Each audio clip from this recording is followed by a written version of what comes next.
9-шы түн. Ей ұлы бақытты патшам, деді Шахризада. Мен құлды өлтірдім деп ойладым, деді Шалатас патша. Ол сарайдан шығып ордаға келіп, үйімде ұйықтадым. Таң атқанда қатыным қайтып келіп, шашын жайып бұлан-тыланы шығып, қайғы басып отыр екен. Үстіне кигені қара, көзі жылай-жылай қызарып, сыртына айналып шығып кеткендей қасыма келді де: патшам, маған аспан айналып жерге түскендей бір ауырлық тап болды. Түн ішінде әкемнің үйінен хабар алдым. Бір ағамды зәрі күшті жылан шағыпты. Бір ағам биік үйден жерге құлапты. Әкем жауға барып соғыста өліпті. Бір күнде 3 бірдей жанашырымнан айырылдым. Енді солардың азабына отырып, бұл дүниенің тіршілігінен безуге тура келеді. Маған рұқсат етіңіз, деді. Мен ләм-мим деп аузымды ашпадым. Тек ықтиярың білгенің істе, дедім. Ол менен бір оңаша үй, бір сандық сұрады. Мен онысына да таршылық етпедім. Құлды сандыққа салып, бір құлға көтертіп, сол үйге келтіріп, бағуға отырды. Қылыш құлға қата тиіп, өлмей қалса керек. Бірақ жуық арада жазылмастай ауыр жараланыпты. Сөйлеуге шамасы келмейді. Сол қатын күні түні құлдың қасында жарасын дәрі жағып, суына шарап беріп бағып жүрді. Бір күні сыртынан бақылап қатын отырған үйге бардым. Барсам шашын жайып, бетін жыртып қатыным құлдардың жанында сұңқылдап жылап отыр екен. Айтып отырған жоқтауы мына тәрізді: жаралы болдың, сүйгенім, жүректі бір жау түйредің. Жүрегімді түйретіп, жалынға міне күйгенім. Күйгенім емей немене, қайғы басты күлмедім. Түсірмес едім жараны, қапы қалдым білмедім. Көпте тұрған күнедің, перде тартты бетіме, қарап берде ашылып, қашан жетем ниетіме, деп соғып отыр. Жоқтауын аяқтады да, құлдың басын құшып, аузына шарап құйды. Оны көрген соң шыдап тұра алмадым. Дүниені түтім қаптап, ішімді жалын жайлағандай болды. Жалаң қылышты қолыма ұстап, шауып тастағалы қасына кіріп бардым. Қатын жалт қарап маған көзі түсті де, қыр соңыма түсіп: қанатымды қырқып жүрген жауым сен бе едің? Сүйгеніме қанды қылышыңды сүйретіп, сүбесін сөге салып жүрген де сен екенсің ғой. Оған лайықты жазаңды саған да тартқызайын деп, аузын көпірлетіп бір сөздерді айтып келіп, бір уыс топырақты шашты да, кіндігіне шейін тас бол деді. Мен сол жерде тас болдым. Қала 4 түрлі нәсілді халық еді. Бірі мұсылман, бірі жөйт, араб және басқа ұлттың кәпірлері болатын. Соларға да дуа қылып, мені осы орданың ішіне отырғызып, әр күні тас болмаған денеме ешкім бұл араға келмес үшін қан арық суындай ағып есімнен танып қалған соң тастап шығып кетеді де құлға барып ем істейді. Мен бір осындай арылмас азапқа түскен сорлымын деп, зарлы үнмен мынадай бәйіт оқыды Шалатас патша.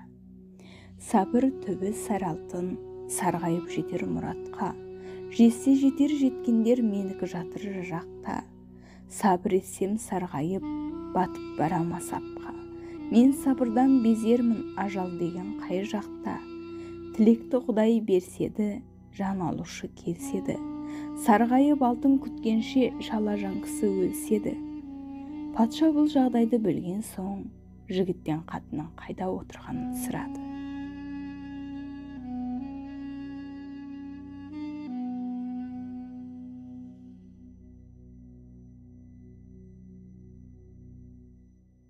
Осынау жерде бір бұзылған мола бар. Соның ар жағында сарайда құл жатыр. Қатын сонда. Аздан кейін маған келіп азап көрсетеді, деді патша жігітке. Сені бұл азаптан құтқарайын. Менің артымнан жазушылар жазып, айтар ауызға әңгіме болып қалғандай болсын. Егер сені құтқармасам, осы қатынның қолынан мен де өлейін деп жігіттің тас бөксесіне тізесін бүгіп отырып, серт берді. Ордадан шығып қатынның келетін уақытын күтті. Бір кезде қатын келіп ордаға кіргенде келген ізіне түсіп отырып ол құлы жатқан жерге келді. Ол кезде түн болып қалған еді. Келсе барлық зейнетті сол жерге орнатып, құлпыртып кілем жайып, жарқыратып шырақ жағып, айнадай сыпырып тазартыпты. Патша келді. Қарап тұрмады. Құлды бір шауып өлтірді де жанындағы құдыққа тастай салды. Өзі құлдың үстіндегі бар киімін киді де төсегіне жатты. Жалаң қылышын жамбасына басты. Қатын жігітке барып білген азабын көрсетті. Бір кездерде қайтып келді. Құлдың қасына мұңайған түспенен келіп отырып, «Ей сүйгенім, сен үшін патшаға көрсетпейтін азабым жоқ. Ол қанша жалбарынса да ешбір рахымым келмейді. Бірақ сенен күткен үміт те ұзап барады. Мына бір шарапты іш», деп бір кесеге толтырылған шарапты құл болып жатқан патшаның аузына тоса берді. «Іш сүйіктім, іш, жанымның саясы. Маған ең болмаса бір ауыз сөз сөйлесеңші. Мен құса болып өлер халге жеттім ғой», деп зарлы бәйітін оқыды. Шын жүректен серт берген сүйікті жар сен едің. Сен үшін азап көп болды, келші жаным демедің. Адамды түгел тас қылып, жалғыз қылдым сен үшін. Шын қатты ма жүрегің, жібітсеңші мен үшін, деп бір сөз күткендей құлға қарап телмірді. Патша құлдардың жуан дауысына салып күрсініп, аунап түскендей болып, «Сүбханаллай» деді. Бірнеше айлардан бері құлдан сөз сияқты бір дыбыс аңдымаған қатын мынаны естіп қуанышынан талып түсті. Есін жиып, «Сүйіктім, менің көптен күткен үмітімді ақтайтындай болдың-ау» деді. Патша тағы да дауысын баяулатып, «Мен тәуір болатын түрім бар. Бірақ ана байыңа күнде барып азап көрсетесің ғой. Сірә ол саған алып, қараумен мені болды. Менің тәуір болмай жатқаным соның налығаны болар деймін. Қазір барып, соны адамдық қалпына келтірші. Сонда мен тәуір болсам керек», деді. Қатын естісімен қос тайшып барып, байын адам қылып, «Кет бұл арадан. Енді қайтып мен жатқан жерге жолама», деп қайтып келді. Патшаның жанына жақындай бергенде аздап тәуірленгендей болдым. Бірақ бір шулаған дауыс құлағымды тындырып, басымды айналдырып барады. Сол мына тас балық болған елдің зары болар.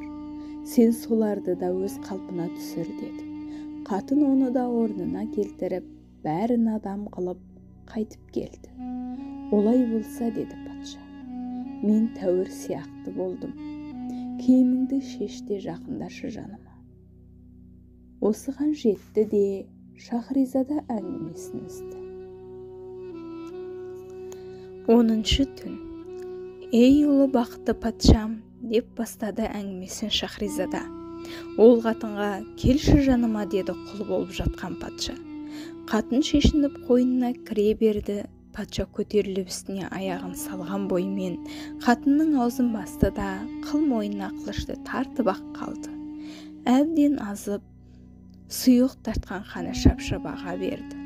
Патша атып тұрып жігіт отырған ордаға қайтса, құмырсқадай құжынаған адам, ызың шу дауыс шетсіз қалаға айналып кетіпті.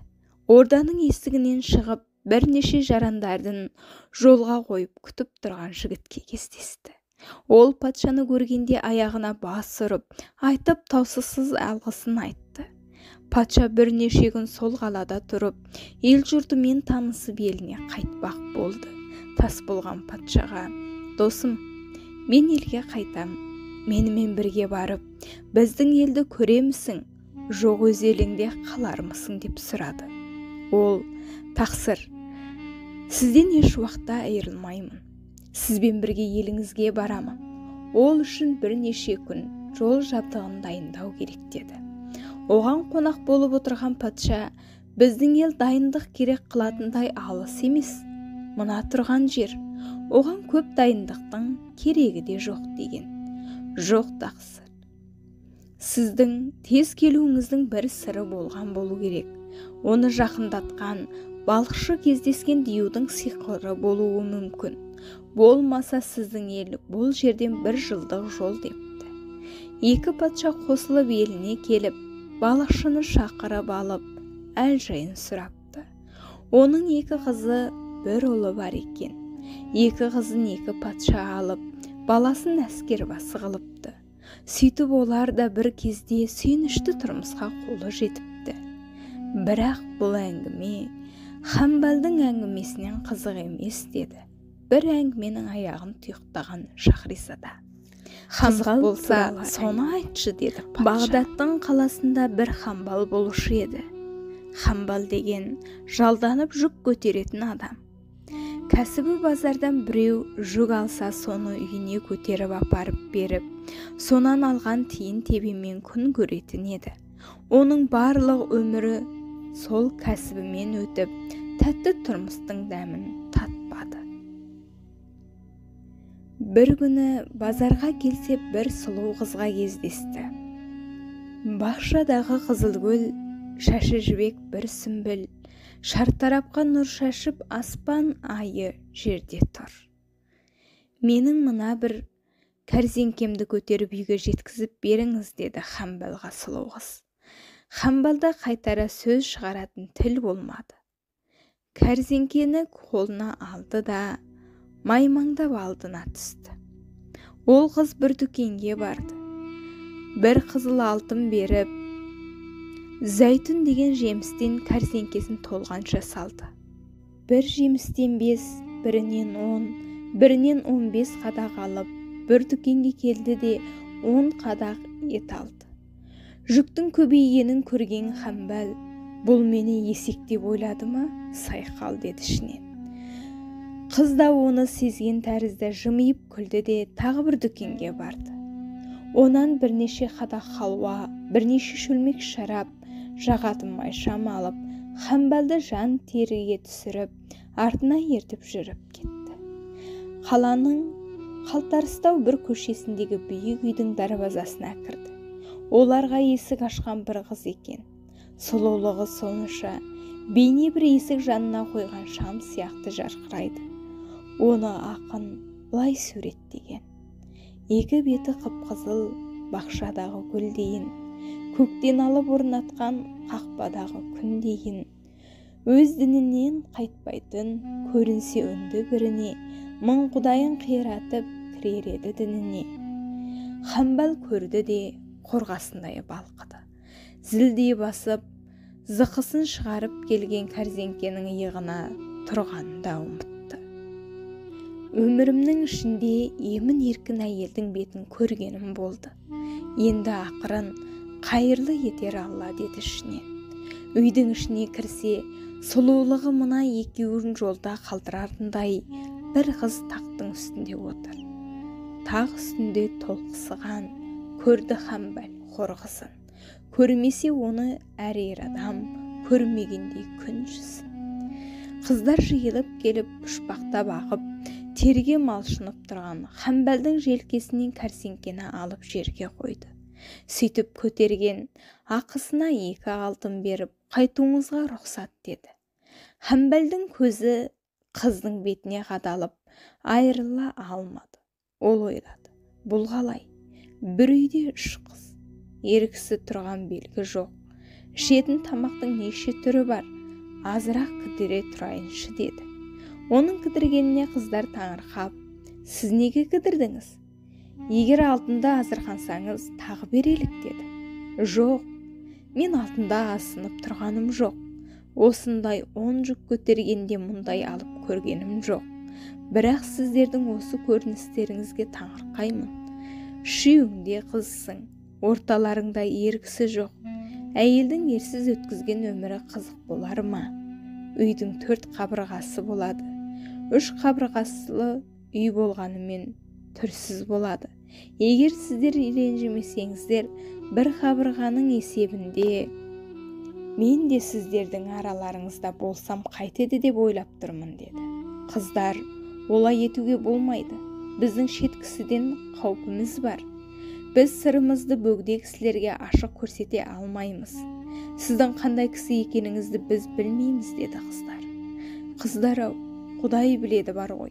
Осымен сіздің жақсы істеріңді асырып жаман істеріңді жасыратын кісімін, деді Хамбал, бетінің терін етегімен сүртіп.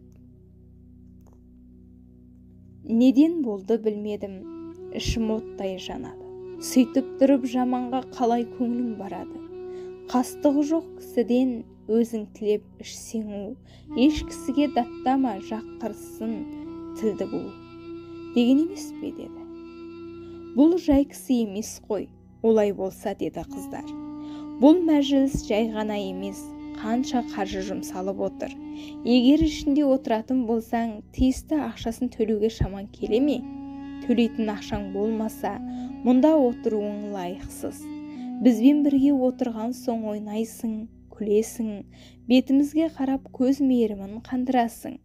Алтынсыз махаббат қонбайды, ақшасыз ғашықтық болмайды дегенде естіп пе едіңіз? Тәуекел дариясына салдым қайық, не қалқыр, не батар деген ғой сұлулар. Болмаса жаңа өздеріңізден алған 2 алтыннан басқа менде ақша қайдан болсын, деді Хамбал.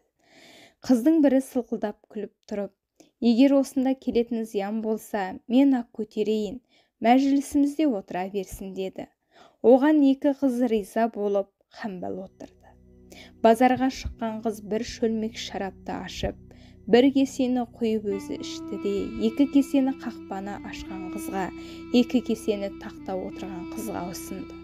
Олар ішіп болған соң бір кесені Хамбалға берді. Хамбал кесені қолына алып, шарап ішіп, көз ашып, бақсам сұлу жүзіне, махаббаттың ұласын жетпей тұрған жеріне деп, қыздың қолын сүйіп, кесені көтерді. Қыз Хамбалдың өлеңіне масаттанып, 2 кесені құйып берді. Хамбал кесені көтерген қолымен басшы қыздың алдына барып, қызметіңде мен бір құлың, гауһар көзді қаламғасың, қандай қызмет бұйырсаң да алдыңа ем, міне басым, деді. Көтер шарапты, етің қызыңқырасын, деді қызық сыққан күлкімен. Хамбал қыздың қолын сүйіп тұрып, жалаң ішсең шарапты, жалғыз өзің бекерде, кезек ішсең қызбенен оған қызық жетер ме деп көтерді. Шарап бірінің артынан бірі самғап кете берді. Хамбал кесені құр өткізбей, ішкен сайын аузына түскенін айтып жырлады. Қыздар қирай мас болып қыза-қыза сөйледі. Базаршы қыз бар киімін тастады да қораның ортасындағы қауызға түсіп шомылды. Араққа тойып алған 3 қыз суға шомылып ойына келгенін істеді. Әйтеуір күлкіге көміле берді. Айтуға сыйғысыз ойына келгеннің бәрін істеді. Хамбал бұл істеріне қатты таңырқады. Әңгімесін осыған жеткізіп, Шахризада әңгіменің артын ертеңге қалдырды. Патша бұл өрескелдеу әңгіме екен дегендей Шахризаданың бетіне қадалды. Оған Шахризада түсінді де, ішуге салынған адамдарда ар-ұят қала ма? Қалай бұл шекке жеткенін білесіз, артын тыңдаңыз, деді. 11-ші түн. Ей ұлы бақытты патшам! Күн батып кешке айналды. Қыздардың қызуы басылып, есін жиды. Киімдерін киіп, енді кетсең де болады, деді Хамбалға. Оған Хамбал, менің бұл қорадан шығуым жанымды суырып алғанмен бірдей. Сіздер бір түн осында қонуға рұқсат етіңіздер. Таңертең ерте тұрып кетейін, деді. Базаршы қыз, егер мұнда қонсаң, бізден нендей ерсі іс көрсең де мәнісін сұрама. Екінші ешкімге айтпа деп серт алды. Хамбал қабыл етті. Қыздың қойылған сол шарты үйдің төрінде де жазылып тұрушы еді. Базаршы қыз үйге шам жақты, тамақ ішуге отырып, дастархан жайылды. Енді асқа қол соза бергенде есікті біреу келіп қақты. Базаршы қыз қақпаға шықты. Қайтып келіп, есікте 3 кісі келіп тұр. Үшеуінің де сол жақ көзі соқыр.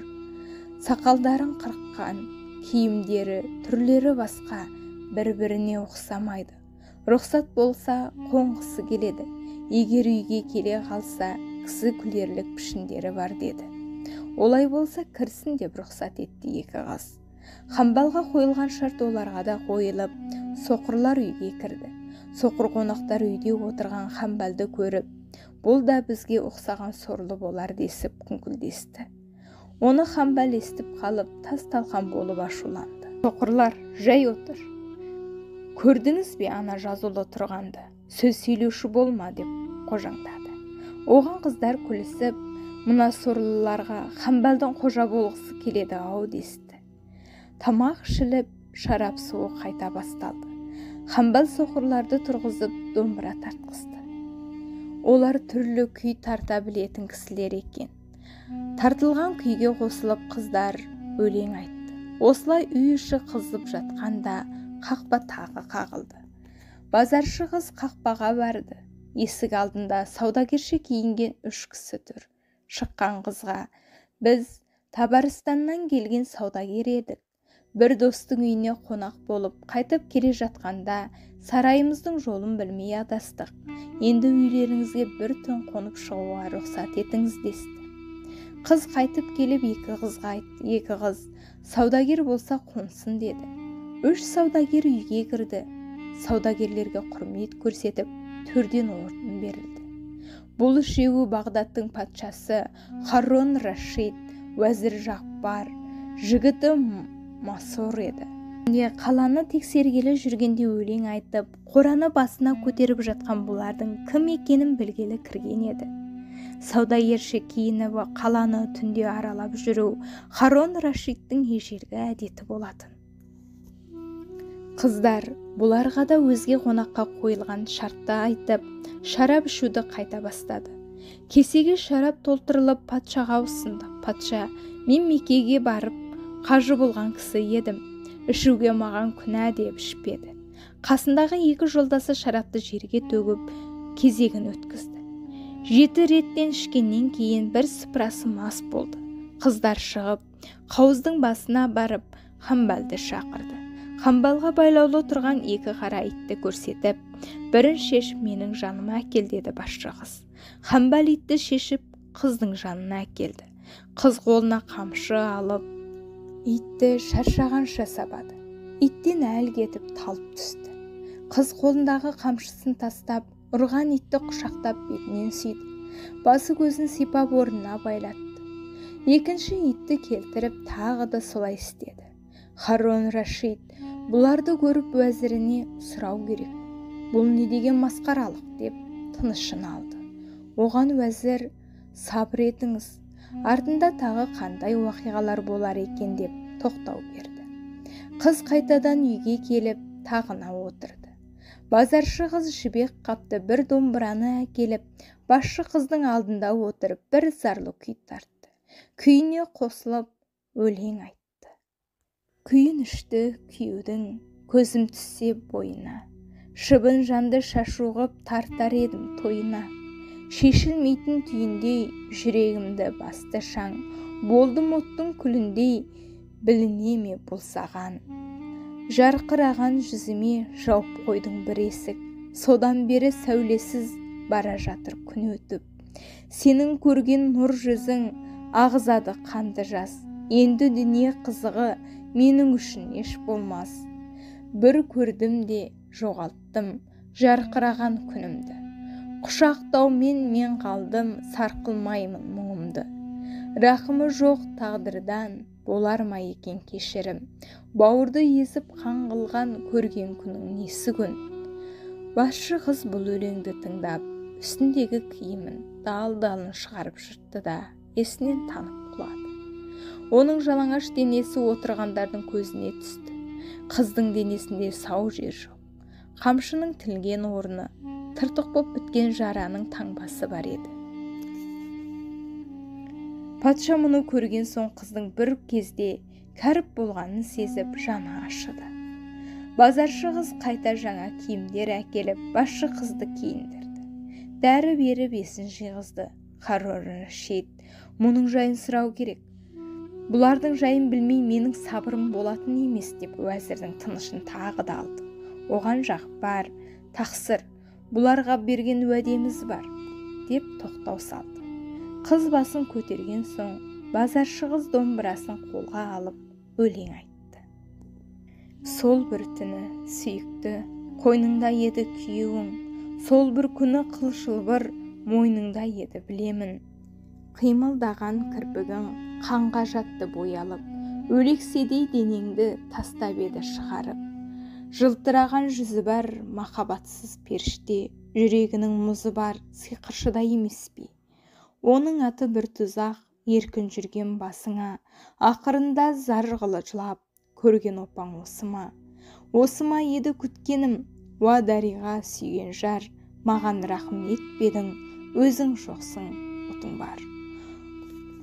Бұл сөз қақпашы қыздың жүрегін оқтай тиіп, бұлақтай көз жасын ағызды. Жағасын жыртып, есінен танды. Оғанда қайтадан киім кигізіп, дәріс кетіп, есін жиды.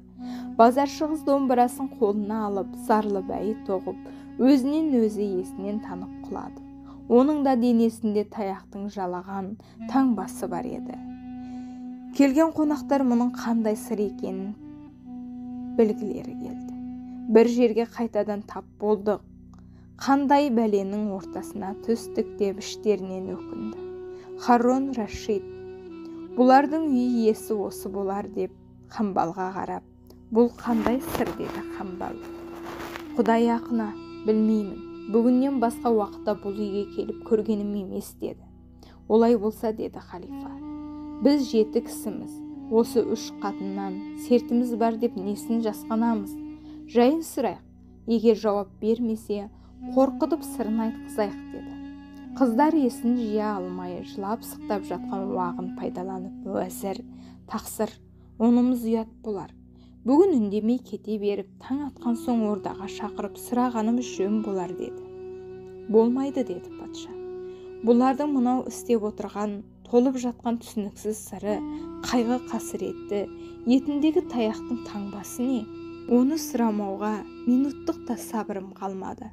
Патшаның сөзін енді қайтар алмай Жақпар, олай болғанда кім сұрау керек деді. Шек салайық, кімге түссе сол сұрасын деді халифа. Шек Қамбалға түсті. Қамбал ойланып та тұрған жоқ. Ей қатын деді, басшы қыздың алдына барып, сендердің осы істеп жатқандарың қандай пәле? 2 итті маған ұстатып қойып, есінен тандыра сабадың. Артынан көз тұмсығын сүйіп аяныш еттің. Оның ол болсын, бірінен соң бірің бірдеңе ұрып кеткендей, томп-томп құлап естеріңнен танып жатырсыңдар. Еттеріңде таяқтың ба, пышақтың ба, қиқалаған таңбасының орны бар. Құдай ақы, біз осының түгіне түсіне алмай өлетін болдық. Сертіміз бар деп қашанғы қысыламыз. Аспан айналып жерге түсіп келсе де, айтшы осыларыңды деді. Қызды кенет ашу кернеп, қонақтар, мынау не айтып тұр? Осыны сөйлетіп отырған сендер ме? Жоқ, өз бетімен айтып тұрма деді. Қонақтың бәрі бір ауыздан сұратқан біз, сендердің жұмбақ болып отырған сырларыңды білгіміз келіп отыр десті. Олай болса деді қыз, уәдесін бұзған адам опық жейді. Сіздер сұрамаймыз деп уәде беріп, енді оны бұздыңыздар. Қыз айғай салды. Қолында жалаң қылыштары бар 7 құл жетіп келді. Мұның көктен түскенін, жерден шыққанын сезбей де қалды қонақтар. Уәдесіз кісілерді байла деді қыз. Күшті құлдар бұлқынуға мұршасын келтірмей, 7-еуінде қолын байлап, қызға бас иіп, енді өлтіруге рұқсат етіңіз деді құлдар. Сабыр етіңдер, бұлардан алатын жауабым бар. Соның артынан өлтіруге рұқсат етем деді басшы қыз. Қамбал қалтыраған дауыспен, мені мына бір немелердің күнәсі үшін өлтіріп жіберіп, қосақ арасында бос кетпейін. Әрі әдемі көңілді тойғысыз, базар қылып отырған мәжілісті келді де осылар бұзылды. Өмірімде бір көрген, естен кетпес қызығым, сайтандай боп сап етіп, мыналардың бұзуын деді. Оны естіп ашулы қыздар еріксіз күліп жіберді. Таң бозарып, Шахризада әңгімені